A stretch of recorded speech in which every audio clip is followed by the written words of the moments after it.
Destiny, sure. 1. When he asked Melisandre not to revive him if he fell during the battle. What? That's your evidence for Jon being broken, that he doesn't want to be revived again? Like, when he didn't want to fight with Sansa even when Ramsay had his brother. Wasn't that because they were facing overwhelming odds and shit? 3. When he had to execute the traitors of the Night's Watch. What do you mean? That was a good thing. He got to kill all the people that were fucking with him. It was a real feel-good moment for the audience as well. 4. When he told Sansa about how he had to fight all the time he had been in the Night's Watch. Wait, what? Can you invite to Discord? I feel like this is going to get really memey. All right, my dude. Hey, what's up? So so let's clarify right now. So you argue that Jon Snow was deeply impacted by his death, correct? I think the way you were framing it was a little unfair, at least. Okay. Yeah. Okay. So my contention is that Jon Snow is virtually unchanged as a character, that if you were to take individual clips from post-death or pre-death, you do not see a dramatic change in character, much the same way that you might with, say, oh my god, Reek's real name. Theon? Oh, yeah, Theon. Much like you would see very dramatic changes in Theon's character, or changes in Arya's character, or, I don't know, other characters that have had dramatic story arcs that have changed the way that they've acted. I think that my contention is that Jon Snow is virtually unchanged as a character, all right? So you are positing the opposite, so then I would ask you, what are your examples from the show that would make you state otherwise? So first of all, I'm not sure if Theon is like a good example, because I don't think there's anyone in the entire show that's like as changed as he is basically a completely just as a new... dramatic example. But I'm saying that, like, if I were to show you a scene in a vacuum and you'd never seen Game of Thrones before, but I described it to you and I described Theon, you could clearly say, oh, this Theon seems like post Reek or whatever. I can tell because he's acting very submissive, very right. I can definitely tell that this is right. You know, you'd be able to tell, right? Or yeah. Okay, go ahead. Sorry, I don't want to interrupt. Sorry, I could just go back to the comment I posted because I could elaborate a little bit better on all of them. Sure. So, first of all, when he was speaking with Melisandre, because she has been after he was revived, he was speaking to her before the battle. I think that's a pretty relevant part. Maybe not as the big point, but that he asked not to come back because of what he'd seen, like in the afterlife. Because I know in a lot of parts in Game of Thrones, from the people who have died and come back, they've talked about it being nothing.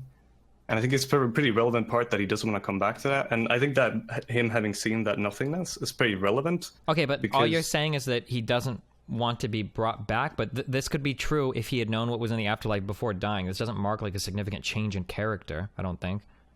Sure. But so I want to come back to that again, because he is... when he executes those people, you said that's a feel-good moment for the audience? Yes.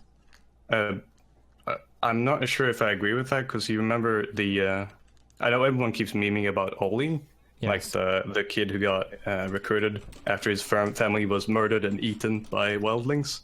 Yep. On a tangent there, I think that's a little bit unfair, but... It absolutely is unfair, but the way that it's framed in the show is supposed to make you feel, like, really good about it. I don't think... Because you don't see, like, you don't see any regret from anybody or anybody questioning, like, if Jon... Like, there are ways, as a director, that you could show that Jon is doing a morally ambiguous action, right? But instead, like, you've been given plenty of justification to hate all of these people, and, now you see that... Jon Snow is kind of becoming a different person, but...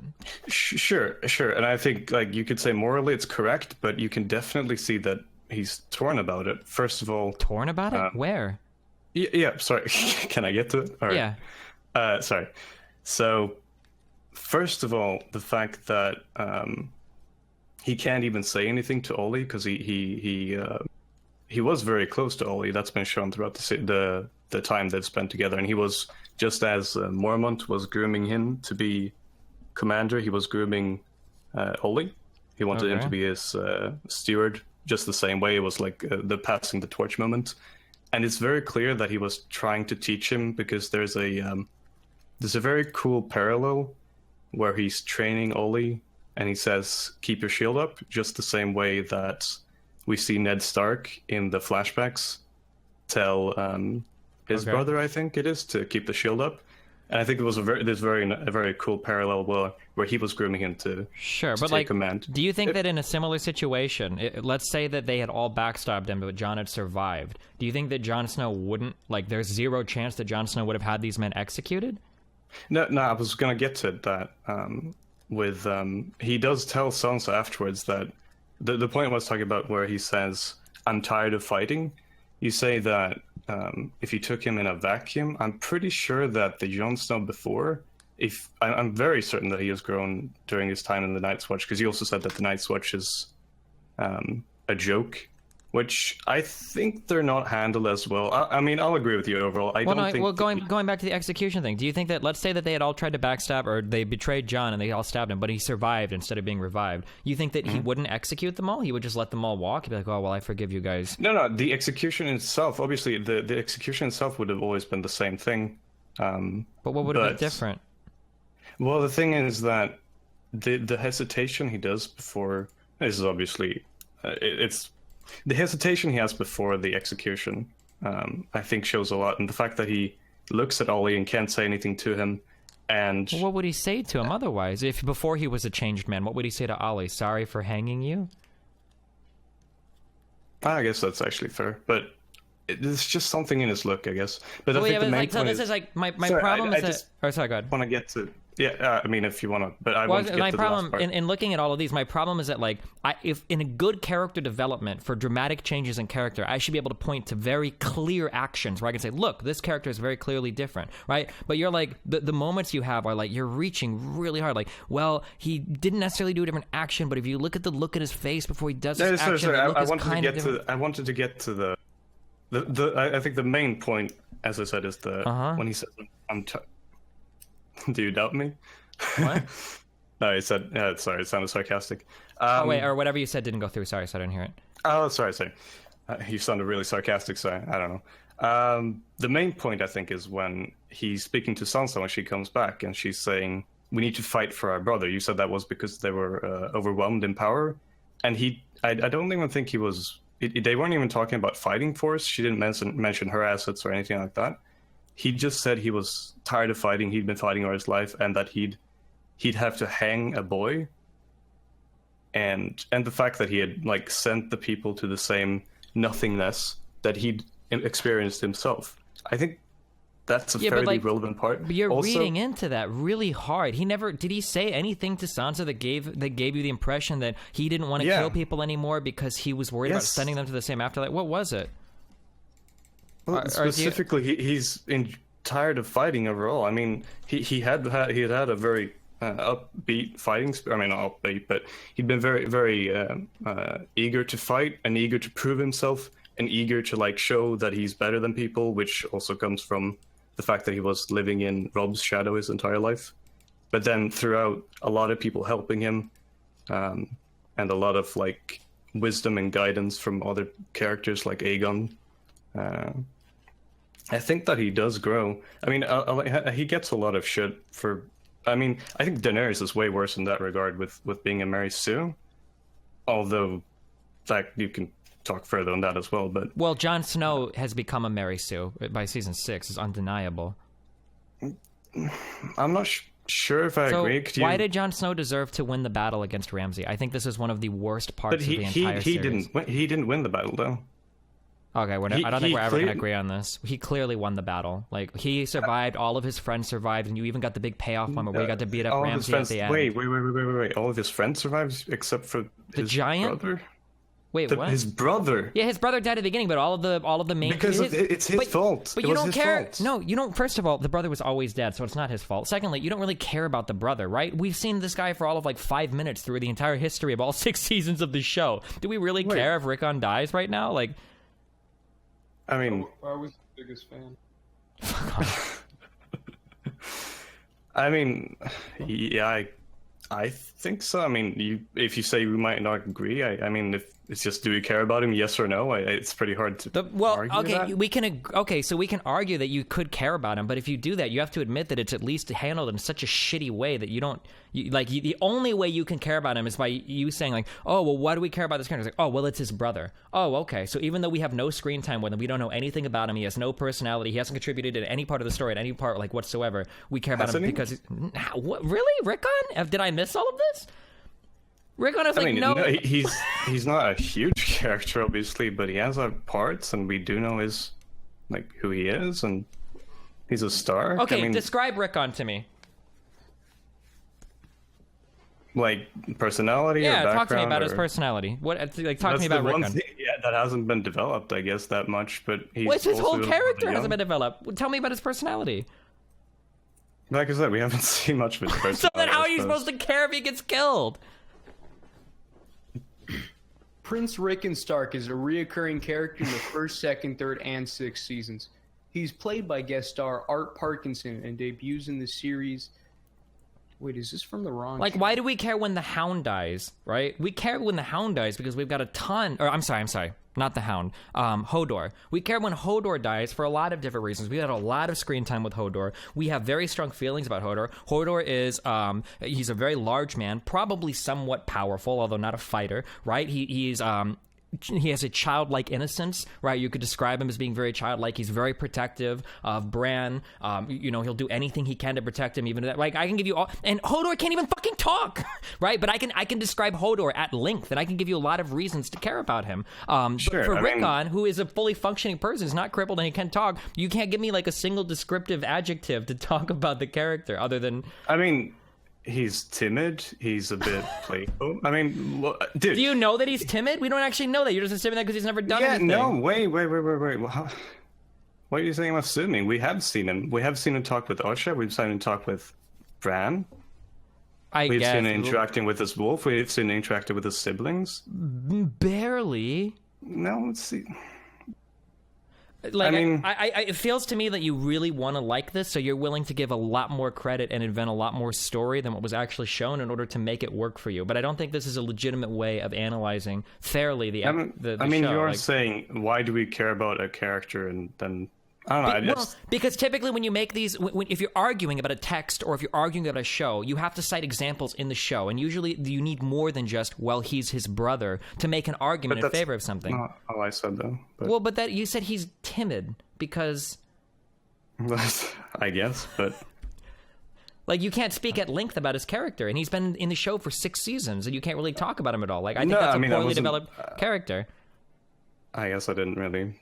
Well, do you... Okay, so let's back up a little bit. Expect to talk about specifically Rickon, but... Well, it's important to talk about him because this is kind of what I'm saying. When Ned Stark dies, that is a massive moment. When Oberyn dies, that is a huge moment. And these moments are large, and character deaths mean something in Game of Thrones because these are characters that we've been introduced to, that we've got time to see, and oftentimes they are, in one way or another, the architect of their own destruction, or tragic heroes to some extent, right? These are all very important things in making character deaths feel important, right? When I first started watching Game of Thrones, I didn't want to watch it because people said, oh my god, all the characters die, and usually that implies some ultra memey retarded shit. But in Game of Thrones, it's handled really well through cause and effect. But Rickon is an example of a character death done by an amateur. It's a character that you don't really give a fuck about, but you're kind of supposed to just because he's a brother, but you don't know anything about him, you don't have a relationship with him, he's not developed as a character. Who the fuck cares really if he dies? You already assumed he was dead for 2 or 3 seasons anyway. I mean, did you? Because it was very clear that he wasn't dead on screen. Well, but like the whole didn't the whole world assume he was dead until yes, the whole world assumed the whole world also assumed that Arya's dead. So that's why not? Their argument. What? The whole world assumed Arya was dead as well. That's yeah, but not really Arya is spending. But we've got a lot of time on screen developing Arya as a character. But you can't say that as an argument because we know that he's not dead at the time. Sure, we know that he's not dead. He was with, but he was with Osha at the time. But not developed. Okay, so back to. So do you think that Rickon is a developed character? I don't. I think he's the least developed of all the Stark children, but I didn't really expect to talk about Rickon specifically. Well, but you have to talk about Rickon because you brought up his death as being an important thing. But I think one of the important things is also. I mean, this is also something, as you said, we're probably never going to agree on because he said he was already dead. I guess you were quoting what Sansa said before. I'm just saying that it's not like we expected to see Rickon. Like, from a viewer perspective... No, I mean, sorry, I didn't mean to... what I meant was you said he was already dead. It wasn't Jon's fault. He was already dead. Because because Jon Snow couldn't do anything to save him. That's what Sansa said. That he was already dead anyway. We have to expect that. Sure. And I think... I'm pretty sure that had he not... insulted Ramsay or like tried to taunt Ramsay, I don't think he would have affected him that way because Ramsay, as we know, is very good at judging character. So I think he could judge that Jon Snow was kind of reaching a little bit Wait, what? So do you think he could have saved Rickon if he wasn't mean to Ramsay? No, not. But if he knows that if he'd gone by it another way, he could have saved Rickon potentially. And I think it also falls upon Jon the same way. And that goes back to the whole, What? No, he's a broken character. I think you're inventing story now. Rickon was 100% dead. There was no way that he was ever getting out of there alive, ever. In what way could he ever have gotten out? Sure. That might definitely be the case. But in Jon Snow, from what Jon Snow feels, don't you feel that he would have felt responsible for the death? And by that extension, we feel the weight of it as well. Or not specifically only that, but that's a way to feel weight of it, because we feel his responsibility and guilt for the death of his brother.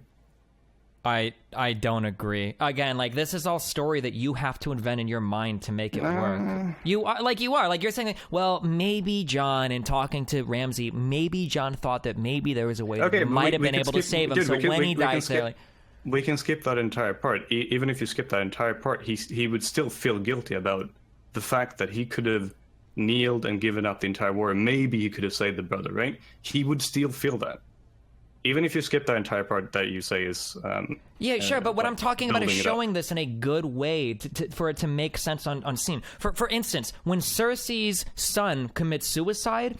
Not only does Cersei feel responsibility for that, it's been established through the narrative that we can agree that Cersei is probably responsible for her son's death because she enacted the actions that caused that citadel to explode, and her son committed suicide as a direct result of that. So we can pin blame on Cersei there, right? This is a good way to do it in a story so that we can establish blame, so that we can have actual character guilt, and so that the viewers can actually feel that Cersei has assumed some responsibility here. It doesn't count as Jon Snow feeling responsible because he thinks that as a character. Like, it's not a satisfying or effective way to show guilt or responsibility from a viewer perspective when looking at a character. These are, I don't know, it just feels like very roundabout. And that's not how it's been shown in most of in the first 4 seasons of the Game of Thrones universe. When Rob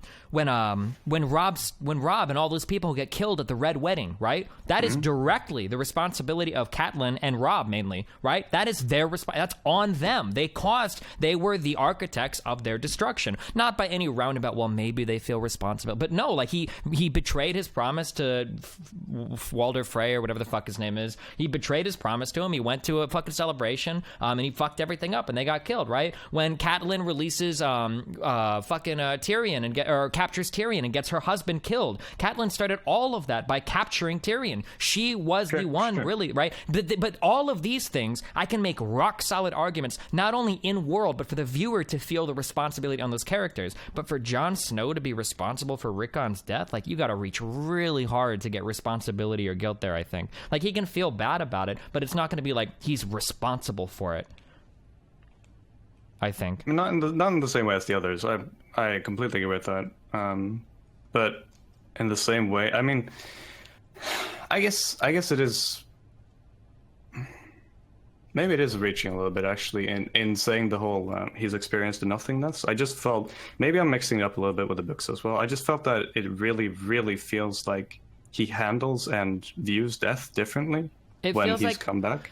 So here, let me give like an example, like how I would write this episode if I was the writer of the book, okay? So if you're trying to show character development, the best way to do it is through action. Words are cheap. I mean, you can have conversations to make you feel it, but words are cheap, right? Actions are really good. So this would be an example to show a changed Jon Snow, okay? They come ready for the battle or whatever, okay? And, Jon Snow tries his taunting of Ramsay. That's fine. They go down to their little bunker to talk about their battle plans, and they realize that they're fucked and there's nothing they can do unless they play it sneaky or whatever, right? Jon Snow snaps out onto the fucking field, okay, and he sees Rickon running in his direction, and then Ramsay gets his fucking bow or whatever out, right? In this moment, this is the clear where Jon Snow is making a massive decision, okay, one of the biggest decisions made in the series, for Jon Snow to turn his back there and go back to his camp, or for him to watch his brother die and return. That would be the number one way of showing, okay, this is an evolved character. This is somebody that's seen pain and loss. This is somebody that knows the reality of battle. As the Lord Commander of the Night's Watch,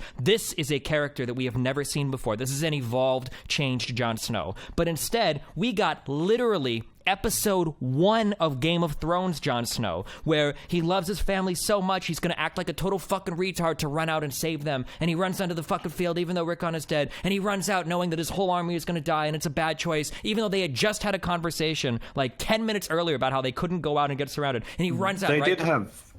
sorry, they did have another conversation that's pretty relevant to that as well. What? Where they said, who was it? Was it the? It might have been Sansa, or it might have been what's his face, the Onion Knight. Sure. Who said Sir that Davos, the I entire think? Sir Davos, sorry, the entire North will be watching. Like that's why he was also not fighting from Winterfell. He was fighting on a field battle, Okay. and so you might call this a reach as well. But do you really think the entire North would have been okay with him sacrificing his brother? His brother was dead anyway. Like, yeah, but does the North know that? I know we know that. Sansa knows that. so what? The Ramsay whole knows North is gonna. What's the alternative? Jon Snow marches his army in and gets defeated.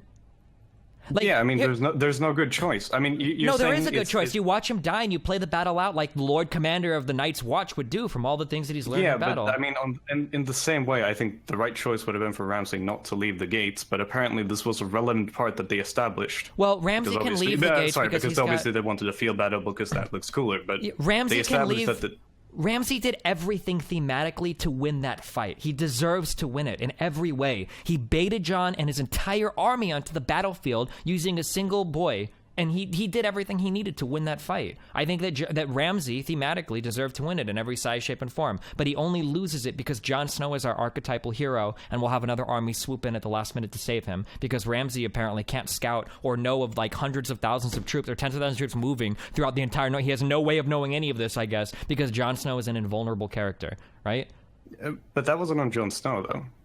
But he still got saved and sorry, didn't die, and none of his but important friends in the fight died, except for the Giant, I guess. The Giant and his brother, but I mean, His brother, no one gives a fuck about his brother. We care more about the Giant sure, than his sure. brother. We do. We absolutely do. As a viewer, you definitely care more about that. We see the Giant fighting the big guys. And you're 100% wrong here. There's no way you can defend that. The Giant, it's the last of the Giants. It's a guy we've gotten to see on screen multiple times. We saw him fighting the big, when the big White Walker zombie attack happened. We saw him fight there. We're reminded constantly that he's the last of his kind. He's fighting really bravely alongside all of his brothers with the spear and all that fucking shit. He charges in and breaks down the doors of it. We definitely care more about the Giant than Rickon. It's not even close. It's 100% we care more about that Giant than Rickon, I think. I mean, can you speak for everyone with that? I mean, you're saying that. I'm saying that as if you're watching the show as an intelligent person, you have to care about that's you're kind of literally. unfair. It's not unfair because you're watching this as like the lowest level of consumer when you're saying like, well, Rickon was Jon Snow's brother though, so we really care. Like, I could use this argument then I mean, where the history of the Starks and all that. but who cares? So what you're saying is that, let's say that we watch that one. Who's the guy that's gay for John with the red hair? Like, we watch that dude die in battle, and we're super sad. And then all of a sudden, a new character's introduced, and we find out that he's a Stark, and then he's killed immediately after. But you feel way worse for him because he's a Stark? That doesn't make any sense. That's not how media works. We have to be introduced to characters, watch them interact with characters we care about in order to start to care about them. Rickon has interacted. I mean, sure, not as much as the others, but he has even since season 1 throughout the seasons. But I mean, But you can't even describe his character to me. I tried to. You interrupted me at the second trait. But Okay, wait. Tell me about Rickon Stark. Tell me about him as a character. his personality or his backstory, and His also, do you want personality. the book or the show? His personality. No, I want the show. His personality in the show. His personality. I mean, he is shown to be both timid and a bit curious in what we've seen before, and whiny, obviously, when he talked to Osha about the Knights of the Umber Knights. I know, and I don't know. Like, what else should you describe? I'm not sure. I mean, so it seems like he has no. He sounds like a standard, like stand-in, like little boy. Like, I mean, I could describe. You can ask me about any other character in Game of Thrones that's like well developed, and I could give you a decent explanation of the character. If you don't believe me, you can ask me one. Sure. No, I believe you. Okay. I mean, if you No, can ask me some if you want, because I don't like. No. I get what you're saying. I mean, he hasn't. I'm not saying he's the most developed character in the show. He obviously has had less screen times than the others. But when you're saying there's no weight in it, I guess I just don't agree on that. But. The problem is that if he wasn't related to Jon Snow, I don't think you would feel the same way about him, that his death was significant. What if instead of related to Jon Snow, what if he was just like a random farmer boy that they brought along? Would you feel the same way? I mean, you did. I mean, I guess that's just me. I did feel weight when Theon killed the two farmer boys and hanged their charred corpses in Winterfell. But I don't know. That's Okay, but like if so, would you feel the same way? no. If your I answer is no, then it's obvious then that okay, so most of his importance comes from the fact that his last name is Stark. That's literally like the most. But you can't say that for any other Stark boy. I mean, right? you have seen him grow, like not grow as a character, but like grow up with, and you've kind of rooted for him. I mean, When do you it's also, root for like, Rickon? When are you like, yeah, Rickon, go? What? No. Just like the survival of the Stark shield. And I guess it's really relevant that we've seen him from the start and throughout the series. But I don't know. Backing up a little bit to the battles, right? So if we look at Stannis and we look at Stannis' attack on Winterfell, right? Thematically, Stannis earned his defeat, okay? He went crazy into the religious memes. He sacrificed his fucking daughter, okay? He did an attack that was just ill-advised. It was bad. He didn't have the men for it. He didn't have the organization for it. Stannis did everything that he could to lose that fight. And Ramsay did everything he could to win it. He took his 20 good men. He used their superior knowledge of the North to talk to them. shit though. Oh, that was so stupid. Well, it was explained poorly and it looked really memey, but the implication, really dumb, the but yeah, implication, I though, get where you're coming the implication from. though was that Ramsay is a man of the North and he knows the North very, very well, much the same that any Northerner would, right? And that he used his superior knowledge of the North to outmaneuver Stannis' guards and But I mean, all of them. Really? Sure. But what I'm saying is that he earned the victory, right? And then when we look at the second fight with Jon Snow, Ramsay earns that victory as well. He emotionally manipulates Jon Snow. He abuses a vulnerability in the perfect way, and he baits Jon Snow's entire army into fighting. Absolutely. So Ramsay earned the win, and Jon Snow earned his defeat. But Jon Snow was saved, and all of the important warriors were saved, save the giant, because of plot armor, because of Deus Ex Machina. I would rather call it Deus Ex Machina than... Well, Deus Ex Machina is a form of plot armor. I guess it is. But, I mean, it's more than him winning the battle. Like, since it wasn't... Like, we all know that Jon lost the battle, but... What do you mean? What do you mean by lost the battle? What do you mean by that? Like, him himself, like, the extra army from the Knights from the Whales, they weren't his army. He wasn't part of the win. I think it's kind of weird that he got to be king in the North afterwards, just because he didn't really earn that, but... Like, it earned that from the battle or whatever, but okay, so like, it was all about... So, like, as a writer... Yeah, sure, go ahead. As a writer-director, if you wanted to show that Jon Snow didn't actually win the battle, he really lost, you would show this by, one, killing important characters that are really cared about, like the little red-headed guy, or maybe somebody else, I don't know, that was like, or Sansa getting injured, or like, show, two, a decapitating injury, Jon Snow losing a hand, or an arm, or an eye, even, or a leg or something, right? Or when Jon Snow finally rolls into the castle, showing that they're all, like, beat up and really fucked, and then, you know, the Vale people, was it the Vale? Come in and you know, cleaning everything up, right? But instead, we have no major injuries to any character. Every important character survives, and we get the huge emotional payoff of watching Jon Snow with his bare hands beat the shit out of Ramsay at the end. All of the things were lined up there from a writer-director perspective to make the viewer feel really good about Jon Snow's win. There is nothing of substance in the show that makes you feel bad for Jon Snow's army there. You feel like it was a huge win. And Sansa even gets to have him eat him with her dogs at the end. Or with his dogs at the end. Like, I don't agree that you can say, like, well, they really lost the battle, kind of. Like, I mean, the middle of the fight when they were surrounded by the tower shields, I thought was one of the most claustrophobic and horrifying parts of the show. Didn't you? I mean, I guess that's also, like, I feel whatever, but... Yeah, but this is thematically how battles are done. You always look most hopeless right before the win. This is in every battle scene ever. I mean, I just don't think there's been a comparative, at least, battle scene in the entire show. Maybe not in the show, but this is very. Look at Helm's Deep. Look at Lord of the Rings. Like, this happens in every big Lord of the Rings battle. Yeah, but it wasn't the same claustrophobia. People trampling each other. Do you feel? Suffocating Do you feel like they lost the Battle of Helm's Deep, or they lost the defense of any of the other big cities because they were so close to defeat right at the end when they're literally cowering in like the final room or whatever before it gets broken? Like, no, you don't feel like they lost. You feel like it was a massive win because the deeper down you go, the better it feels when you're brought back up as the victor. That's why you go so down into such depths there, right? You don't feel that badness afterwards. Like, by the end of like the Two Towers or whatever the second Lord of the Rings movie is, you're not like, oh man, like that battle was so harsh, like, man, you know, they almost died, I feel so bad about it. No, you're like, oh my god, that was so awesome when fucking Ganondorf came running over the edge with his giant white pony. Oh fuck, that was so cool, they were almost dead, but then everybody got saved. It was so awesome. But there they knew that there was. I mean, this is also retarded because Sansa should obviously have told Jon, "Hey, there's an army coming. You could like wait." But I don't know why. Let's decide the point.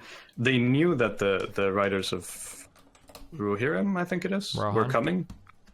Yeah, kind of, was but it didn't Riders- seem like they were going to make it in time. Like, it looked like they were dead. It was, like, pretty... Or from a thematic point of view, obviously, it's very archetypal, the Lord of the Rings, so you knew they probably weren't going to die. But they looked pretty dead. They were, like, weren't they literally, when he was like, let's ride, when he talks to the old white dude, he's like, let's ride out. It seemed like they were riding out, like, a valiant final effort to go die. And then, isn't that when Gandalf shows up or whatever? Or am I mixing up the battles? Is this a different... No, that's the right. Yeah, and then he shows up like just at the perfect time. But it looked like they were going to die, right? They were literally on their last fucking legs. They weren't just like... They never said like, hold out a little bit longer and then the white warlock is going to come and blast all these fools away. Like, but that never happens, right? Sure. I mean, that's also strange that people don't tell each other about the reinforcements that are coming, because they did say exactly when the reinforcements are coming. Yeah, I don't know. Look to the east when the sun rises or whatever, and look, there he is. But I guess I just wouldn't agree that Jon Snow won the battle, but I don't know. Okay, so where's your evidence for that? What would you cite from the show to make it feel like a loss? Well, they were losing before someone else won the battle for them, I guess, is what I would... Okay, so do you think that they lost Helm's Deep because they had to have Ganon come in and save him at the end? I like I said, I think there's a different circumstance because they knew reinforcements were coming. Sansa knew. So that's the difference between winning or losing, is knowing if reinforcements are coming? I mean, that's a relevant part of strategy, isn't it? Like, planning around that. They weren't going out on the offensive, like how, which is, as you said, but they didn't know that strange, Gary would be there in time with the whole fucking army. Again, they were literally in like the last part of the keep. They were in like a 1-by-1 fucking room, like all like claustrophobia. Yeah, up. sure. But I mean, in the same way as how he should have known that there were like riders of the Vale around there. I think it's pretty strange. But had he known that, he wouldn't have gone out. And I don't know. That entire part is really weird. How I didn't tell Jon about the support. But I guess I just like, so your evidence for them having lost the battle is that at one point they were losing. no, that they lost without someone else winning the battle for them. They lost. Okay, Like, but in Jon Snow Helm's would Deep, have because decided they his knew the entire- other guys were coming, that doesn't count Yeah, as a loss. they knew that they were I mean, that's What that's about how I would do it. what was the big meme castle they defended with the undead people? Does that count as a loss because they were saved by an army that they didn't know was ever going to come? Sorry, do you mean what's it called, Minas Tirith? I don't know, the Twin Towers, is that, or is this the third movie, Return of the Jedi? That's a yeah, yeah, when that's the the one. when the big army of the fucking ghost dudes come. I mean that's a weird argument because they knew that Gondor was Rohan was gonna answer because they lit the beacons. Yeah, but They knew they were going to get reinforcements, but they didn't know it was going to be like literal ghost army dudes. Like no, that but- was the no, but guys that turned. I mean, there's two different reinforcements. Well, but First, the other ones, the implication was that it wouldn't have been enough with the riders of Roshan or whatever, right? That they needed the but then ghost dudes. Theoden knows that I mean, this is a really weird argument, I guess, but No, Theoden knows no, that it's not an argument, or it's not a weird argument. I'm sorry. Let me very clearly enunciate this because there are direct parallels. Your initial argument, to frame this very clearly, No, was, I understand what you mean. I said my argument's going to be not yours. Oh, okay. Because Theoden does know that Aragorn was coming for help, but With a it's ghost kind army? of strange. I mean, yeah, that's the thing that's weird. He said he was looking for allies, and he said he's leaving because he has to, and he's coming back or whatever. He does say that in the movie, which is, yeah, I don't know. I see. Like, I think you're being really, really, really stretchy here to get. The problem is that if you were to try to turn this argument back on me for anything in the first 4 seasons of Game of Thrones, I could defend every character to the death, with the exception of Daenerys, who I think is a horribly written character. Like, Do you want to move over to her? Or? Sure. Wait, you think she's a well-written character? No, not in the later part at all. I think she's one of my biggest problems with this show. Daenerys is every single victory that she gets is a result of something that she didn't really control. Everything she stumbles into, she acts stupidly time and time and time again, but she's always saved because she's the mother of dragons or some shit. She gets the trailer quotes. I'm gonna break the wheel. I don't know. I thought it was so fucking stupid. But I think at season 1, where they're very faithful to the books, you say that she suffers like no losses. She does suffer a very relevant loss, where she trusts the witch to resurrect Khal Drogo. Sure, this is But the only instead- loss that she maybe kind of suffered. But instead, because of that, both her husband dies when he wouldn't have died. Sure. Because she put poo in his fucking wound. Sure. And then she loses the ability to have children. Sure. So these are like the only two kind of sort of losses. But I am of the contention that for a loss to be real, it has to be felt. So Yeah, and I thought that was felt. And I agree. The rest of her character is because like 2 episodes later, she comes out as the mother of dragons and gets dragonborns people to like. That's so I don't agree with that. Let me point to a different thing where you feel a loss. When Jaime loses his hand. This is his hand, yeah. Dude, he went from being one of the most proficient fighters, if not maybe top 1 or top 3 in the whole land, to being. A lot of people would argue that, but yeah. Sure, but he's arguably top 3, right? Or at least top 5. Sure, Like, you can make yeah. arguments, right? That he went from being one of the most proficient fighters to losing his hand, full stop. Like, end of discussion, right? Like, that's a horrible loss, and he has to learn to live with it. Now, if we were in an alternate universe, let me compare that to when Luke Skywalker loses his hand. When Luke loses his hand, who the fuck Gets a new cares? hand He gets a new hand immediately, 5 minutes later, yeah. Sure. When Daenerys loses the ability to have children and a husband, does that really matter that much? She continues right on her way. She's got dragons. It's a really, really. But only because you're inserting more into it. Well, she's a woman, and women love to have kids, and now she No. has a family. But, I didn't say that. I think it's a very relevant part because those are the last dragons, and she's, as far as she knows, the last Targaryen. Yeah, but what I'm saying is, She like, knows- are you ever going past that first, like, few episodes? Are you ever going, Hi. like, man, I feel so bad that Daenerys can't have a kid right now, or that Khal Drogo died? Like, are you ever thinking that throughout the rest of the show? She lost her child. She lost her husband, and she lost the ability to have more children. I think that's pretty heavy. So again, you're relying on the fact that these are things that happen, and it's supposed to evoke feeling in you, much the same way that Rickon's last name is Stark, but it's not really shown in the show. Well, but you I don't mean- see Daenerys grieving for episode after episode. Sorry, you continue. You don't see Daenerys grieving. You don't see Daenerys like staring at pictures of what she thought her life was going to be like, or missing Khal Drogo for You literally get a vision, one of her visions, where she walks into the A throne tent? room covered. Sorry, she walks into the throne room covered in ice, and then she walks into the tent, and she sees what could have been. Yeah, and that literally and then happens. she walks into the fire expecting to die. I don't know. Wait, are you talking about when she's at the Warlock place or whatever in the House of the Undying? Yeah, sure. When she gets visions of what could have been. Yeah, but that literally And what might lasts be. for like all of like a minute or two, and then she walks back in and she's like unaffected completely. I don't even think she cried. She just like walks away. It's like whatever. You could do the same argument with Jaime, where he has one scene where he's like in the mud. Wait, Jaime's Sorry, whole life wait, is wait. destroyed. Sorry, go ahead. Yeah, sure. Yeah, I mean, you could use the same argument you were using it as me, where you're putting into value that, well, it was so important for him, where I'm saying it's so important for her to carry on her family legacy because he's a Targaryen. But you do get one scene where he's in the mud, he's getting like fucked up by everyone, and he wishes he had a real hand, and then next scene she says, "Grow up," like Brienne of Tarth says, "Grow up, stop crying." And then he's using his hand normally, and he doesn't really talk about anything. What? No! the same. He's been completely degraded as a fighter. I think when he comes back, don't they talk about retiring to someplace? He can't be handed the king anymore because his fake hand makes him worthless. He's got the training scenes with Bram where he can't even fucking fight, and he's a useless fuck. He's never doing anything combat related, like in terms of actually fighting for the. What do you mean? I just don't like when you're saying you don't see him grieve over it. We don't see her grieve over it. She does mention to Jorah later on that the dragons are the only children that she's gonna have, and she's the last of her kind and all that. Oh, nice, he won. Congrats. I mean, like, you wanna- I guess, like, the problem is that there is no point in the show where I feel like, wow, if Daenerys had a husband and kids right now, man, her life would be so much happier. She'd be so much different. Because as soon as that loss happens, she's immediately given 3 dragons and another adventure to go on. And it's like, who really does it really matter? Right? Whereas for Jaime, the trajectory of his entire life is dramatically changed. Sure. in losing that hand. Like, at any point in Jaime's story, you could be like, if he had his hand right now, he would be so much better. If he had his hand, it would be so much better. But you never feel with Daenerys like, oh, I wish she still had her child. Like, she would be so, like, if anything, they would be massive inconveniences right now. For her to have a child in Khal Drogo, they would just suck. She wouldn't be able to bang that one hot dude that kills people for her. She'd have her child that she'd constantly have to worry about, and it'd be another vulnerability. Like, how could she fly off in a dragon if she's got to carry her kid in Khal Drogo too? Like, it would just be a liability. If anything, it was a blessing in disguise that she lost these things, right?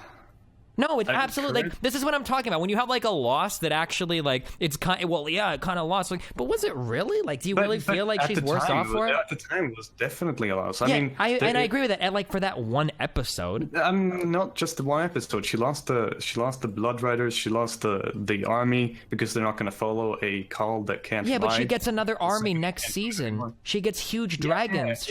Afterwards, but it's not like you're saying it's like the episode after. It's a long part afterwards where she's getting manipulated in Karth and all that, and there's power plays back and forth. And then, and then they botch her character. I agree completely. I think it's really, really stupid how the second son, the leader's the second son, falls in love with her because she's so beautiful that he kills the other guys, and here's an army. Yeah, sure. And then the Unsullied, because she magically speaks Valyrian, so now she can trick everybody. Well, I mean, that's very fair because she's a Targaryen. She's supposed to speak. Well, Valyrian, yeah, but I mean, she happened to stumble into a guy that was speaking Valyrian that didn't know that speaking Valyrian. Yeah, that she's like, come on, and then he didn't know anything about her history. Like, okay, so. Yeah, that is a really stupid game. Sorry, that's a really stupid part. But that's not the only time. And then the rest of the show. Like I said, I think the rest. Sure. I think after season 1, I think they botched her character completely.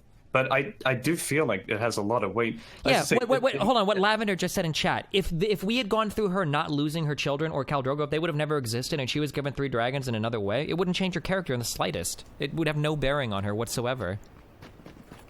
Sorry, could you repeat that? If she hadn't lost her child in Khal Drogo and they would have found another way to write and give her 3 dragons, it wouldn't change her character in the slightest. It wouldn't make a difference. Do you think? Yeah, of course. She got wait, really? Yeah. But she got to take lead. She was like second. She wasn't even second. She was barely second in command. Wait, she didn't get lead of anything. They all left when Khal Drogo died. She took lead of the people who still followed her. Yeah, like the 20 random dudes. Then with her like leadership, whatever. Which again, I don't particularly like that part. How she just succeeds at everything. But she wouldn't have done all that. She wouldn't have started taking leads if the leader didn't die. So I think that massively I don't agree. I think her. she was already developing that way. She was already taking leads. Remember when she told people stop raping people? Like, I don't care. Like all. Yeah, but she got to choose the direction and everything. Like she was the actual leader, not just saying stop raping people. Sure, she had authority, but she wasn't the leader. I think that's a relevant distinction, at least. I mean, I guess, but I feel like you could have wrote all these in other ways where the death of her child and the death of her husband, like, they just don't have a huge impact on her. It just doesn't seem like, maybe, like, I agree with you that the plot let her do things, but you could have wrote these in other ways that didn't involve her having a husband and a child where it wouldn't have mattered, I think. I mean, she's also, I mean, you're probably going to say that I'm breaching children into the dragon, like they are the only children I'm going to have because I can't have others, and because yeah, mine but again, you dead. never feel that like, man, Daenerys probably really wishes she could have a child. Like, if there were scenes of her walking through a market and she saw like a mother feeding a child, and you saw like a longing in her eyes, and like, if those kinds of scenes were littered throughout the show, like maybe I would kind of agree. But it doesn't ever, like, I can only think of a child hurting her right now. I'll give you the last word real fast. I got 5 seconds before I queue up. I don't know what the fuck to say. I guess we're gonna disagree on a lot of things, but yeah, you gave me some things to think about. So, yeah. All right, I love you, buddy. Okay, be safe. Take care. Yeah, have a great day.